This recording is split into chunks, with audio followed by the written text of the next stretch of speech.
बिल्कुल मुझे अपॉर्चुनिटी मिली कि मैं इंटरनेशनल ट्रेनिंग ले सकूं और अपने कैरियर को एनरिच कर सकूं।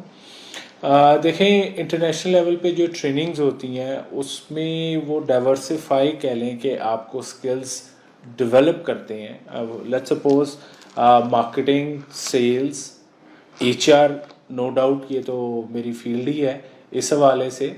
उसके साथ साथ बाकी जो फाइनेंशियल रिलेटेड मैटर्स हैं, आईटी रिलेटेड मैटर्स हैं, तो वो सब स्किल्स जो हैं मुझे मौका मिला कि मैं उसमें अपने आप को इम्प्रूव कर सकूं और अच्छा परफॉर्म कर सकूं, जॉब में भी, कंपनी के लिए भी, और एज ए लर्नर सीख सकूं ज़्यादा से ज़्यादा चीज़ें।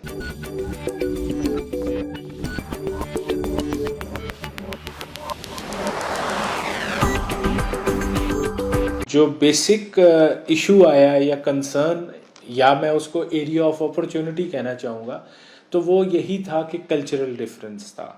कल्चरल डिफरेंस में ये होता है कि जब आप कोई नई चीज़ कहीं पे इंट्रोड्यूस करवाना चाहते हैं तो शुरू में आपको थोड़ी सी रेजिस्टेंस आती है, लेकिन विद स्पैन ऑफ टाइम और अगर आप कंसिस्टेंटली वो चीज़ें परफॉर्म करते रहते हैं तो वो डेफिनेटली चेंज हो जाती हैं। जैसा कि मैं आपसे शेयर करूं कि मैकडॉनल्ड्स पाकिस्तान में जब मैंने कैरियर का आगाज़ किया, तो जब हम यहाँ पर आए पाकिस्तान में, तो ये बिल्कुल एक कल्चरल चेंज था। वो इस तरह से कि जहाँ कहीं आप कभी रेस्टोरेंट में जाएं तो ख़ुद से ट्रेनिंग लेते हैं, खुद से फूड नहीं लेते हैं। लेकिन जब पाकिस्तान में ये चीज़ आई, जब मैकडॉनल्ड्स लॉन्च हुआ, तो मैं उस टीम का एक हिस्सा था और वो कल्चरल चेंज को मैंने ऑब्ज़र्व किया कि शुरू में लोग पसंद नहीं करते थे, लेकिन अब अगर मैं कहूँ कि मैकडॉनल्ड्स 1998 में यहाँ पे लॉन्च हुआ, उस वक्त जो रेजिस्टेंस थी, और अब अगर आप जाएं तो बेशुमार चेंज आ गई हैं। हार्डीज़ है और क्या कहते हैं बर्गर किंग है, और अब लोगों को जब मैं देखता हूँ कि वो खुद से क्यू में जा रहे हैं और अपना फूड खुद ले रहे हैं और सर्व कर रहे हैं जो लोग, वो भी बड़ा हैप्पीली। तो ये एक कल्चरल चेंज थी जो हमारे यहाँ पे कंट्री में आई है, ख़ासकर रेस्टोरेंट बिजनेस आने की वजह से। नॉर्मली होता ये है कि शुरू में जब आपको कैरियर स्टार्ट होता है तो जहाँ अपॉर्चुनिटी मिली, और मेरे लिए ये बहुत खुशी की बात थी कि पहली कंपनी ही मुझे मल्टीनेशनल मिली, और वो जो अपॉर्चुनिटी थी उसके बाद मैंने अपने आप को एनालाइज किया, अपने सीनियर से, अपने जो टीचर्स थे उन सब से मैंने डिस्कशन की, तो उन्होंने कहा कि आपको एचआर की फील्ड बहुत ज़्यादा सूट करेगी। और अगर मैं आपसे राशिद साहब बात करूं कि शुरू में जब आप एमबीए करते थे तो पाकिस्तान में इतनी अपॉर्चुनिटी नहीं थी कि बहुत ज़्यादा कंसंट्रेशंस हों, यानी सिर्फ फाइनेंस और मार्केटिंग हुआ करता था उस वक्त। तो एचआर का फिर जो है मुझे इंटरेस्ट हुआ और मैंने फिर इसको ज़्यादा टाइम दिया।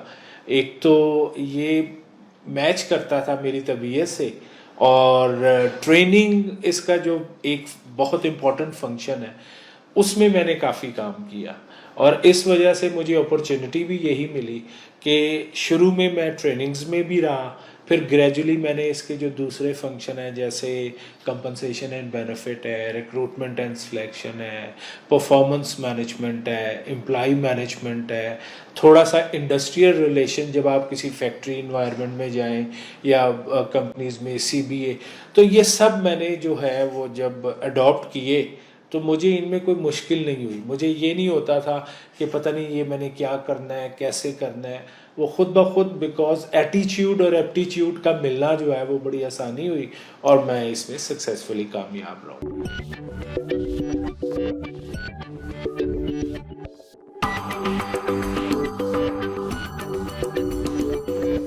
ये क्वेश्चन अक्सर मुझसे किया जाता है कि आपने बड़ा डाइवर्सिफाइड इंडस्ट्रीज़ में जो है वो एक्सपीरियंस है। तो शुरू से ही मेरा ऑब्जेक्टिव था कि मैंने काम करना है 6 या 7 8 इंडस्ट्रीज़ में, जो कि बिल्कुल डिफरेंट हो। अगर आप मेरे एक्सपीरियंस पे देखेंगे तो आप देखें कि रेस्टोरेंट लाइन है, एफएमसीजी है, इंजीनियरिंग है, केमिकल है, उसके साथ साथ अगर आप देखें तो एजुकेशन में मैं ऑलरेडी जो है पिछले 10-15 साल से काम कर रहा हूँ।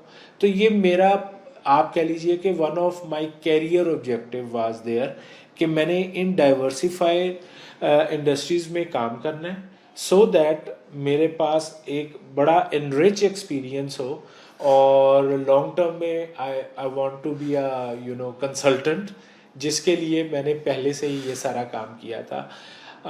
इंडस्ट्री कोई भी हो, किसी भी इंडस्ट्री में, लेकिन मैंने ये देखा है कि एचआर प्रैक्टिसेस ऑलमोस्ट सेम हैं, लोग वही हैं, वही अगर आप उनको प्रॉपर तरीके से डील करते हैं तो मेरे ख्याल में हर इंडस्ट्री में तकरीबन वही चीज़ें आपके पास चैलेंजेस आती हैं जिनका कि आपने पहले एक्सपीरियंस किया हो।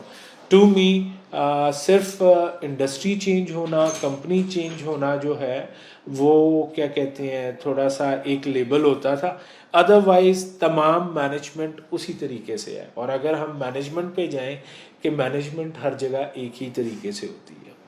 यस, एक चैलेंज मैं ज़रूर कहूँगा कि जब मैंने एचआर को ज्वाइन किया ऑलमोस्ट 99-2000 से, उस वक्त एचआर की अवेयरनेस यहाँ पे नहीं थी, लोगों को नहीं पता था कि इसका फंक्शन क्या है, ये क्या परफॉर्म करते हैं। लोकल कंपनी की बात कर रहा हूँ, मल्टीनेशनल में देयर वाज एचआर, और इसकी जो है एजुकेशन भी नहीं पाकिस्तान में दी जा रही थी। मसलन आप देखें कि 2000 ऑनवर्ड एमबीए इन एचआर दिया गया है कायदे आज़म यूनिवर्सिटी और पंजाब यूनिवर्सिटी, और फिर इस तरह बाकी यूनिवर्सिटीज़ ने किया। तो उस वक्त awareness was the main concern, और इसके फंक्शंस क्या हैं। लेकिन अब तो माशाल्लाह इतने स्टूडेंट्स हैं और इतने प्रोफेशनल्स हैं कि अब वो चैलेंजेस नहीं हैं।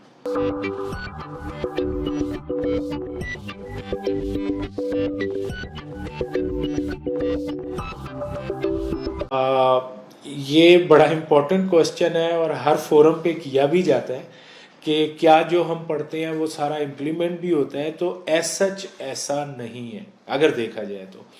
उसकी जो इम्पोर्टेंट रीज़न या जो मैं समझता हूँ वो ये है कि जब हम बुक्स वगैरह पढ़ते हैं तो वो मोस्टली आप कह लीजिए कि फॉरेन कंट्रीज़ का तमाम प्रैक्टिसेस और वो सब चीज़ें लिखी हुई हैं जो कि शायद हमें अभी यहाँ प्रॉपर तरीके से इम्प्लीमेंट करना है। लेकिन अब ये है कि जैसे जैसे ये टाइम पीरियड बढ़ता जा रहा है, यानी मैं समझता हूँ कि 18 से 20 साल जो हैं वो तकरीबन एचआर को यहाँ हो गए हैं।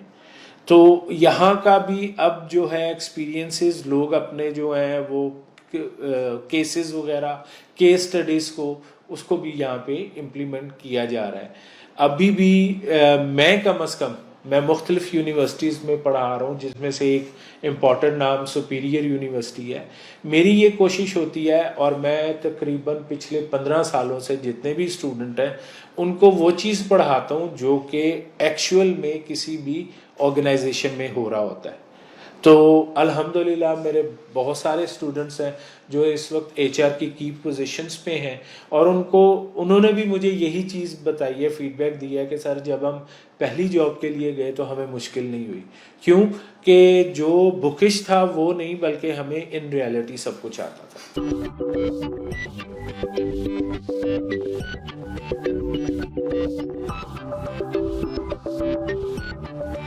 इसके लिए सबसे पहले तो जैसा कि मैंने आपको कहा कि एचआर के सर्टेन फंक्शंस हैं। हम देखते हैं कि किसी भी कंपनी को किस फंक्शन को डेवलप करना है, और फिर उस ऑर्गेनाइजेशन की स्पेसिफिक रिक्वायरमेंट्स क्या हैं, उस हवाले से फिर काम करते हुए उनके लॉन्ग टर्म ऑब्जेक्टिव्स और उस ऑर्गेनाइजेशन की स्ट्रेटजी, मिशन, विजन, इसको देखते हुए हम प्रॉपर एचआर का सेटअप उनके लिए डेवलप करते हैं। ओवरऑल ऑब्जेक्टिव यही होता है कि जो आपका इंटरनल कस्टमर है या जो एम्प्लॉई है वो मोटिवेटेड हो और उसको कोई प्रॉब्लम ना आए।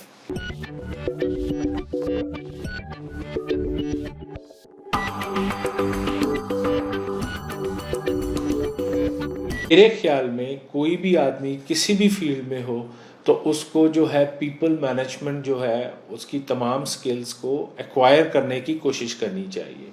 No doubt there is a HR function in any organization, वहाँ पे HR के लोग होंगे, लेकिन अगर कोई भी एंटरप्रेन्योर उसको प्रॉपर तरीके से समझेगा, उनकी नीड्स को, उनकी डिमांड्स को, तो वो उनको सेटिस्फाई करने में बड़ी आसानी रहेगी। मैंने कई लोगों को देखा है जो शायद पहले HR को इतना फोकस नहीं करते थे, अब जो है वो बहुत ज़्यादा फोकस करते हैं, बिकॉज जो इम्पोर्टेंट चीज़ है कि उसको हम कहते हैं कि आजकल नॉलेजेबल एरा है। इससे पहले जो एरा था वो इंडस्ट्रियल एरा था। इंडस्ट्रियल एरा में आप कहिए कि चीज़ों की इम्पोर्टेंस थी, लेकिन नॉलेजेबल एरा में जो सबसे ज़्यादा इम्पोर्टेंस है वो पीपल की है। और किसी भी ऑर्गेनाइजेशन में 3 चीज़ें होती हैं। पेप एक एब्रीवेशन है, पीपल, इक्विपमेंट, प्रोडक्ट और प्रोसेस। यानी पेप, अगर आप पीपल, इक्विपमेंट, प्रोडक्ट और प्रोसेस इन सबको केयर करेंगे तो आप एक अच्छे एंटरप्रेन्योर होंगे। देखें, ये मैं इसलिए कह रहा हूँ कि इक्विपमेंट फर्ज करें आपने कोई भी ला के रख दिया तो उसका आपको आइडिया है, प्रोसेसेस आपने बनाए हैं, लेकिन जो अनप्रेडिक्टेबल है दैट इज पीपल। आप किसी के बारे में प्रेडिक्ट करना भी चाहें तो शायद नहीं कर सकेंगे। लाइक आपका एक एम्प्लॉई है, आज तो वो कहता है मैं आ रहा हूँ, लेकिन कल ड्यू टू सर्टेन रीज़न वो नहीं आ सकता। तो उसके लिए जितनी अच्छी नॉलेज आपके पास होगी, जितना अच्छा सिस्टम होगा, प्रोसेसेस होंगे, आप उसको समझ सकेंगे, तो डेफिनेटली फिर वो आपके लिए डिलीवर भी करेगा।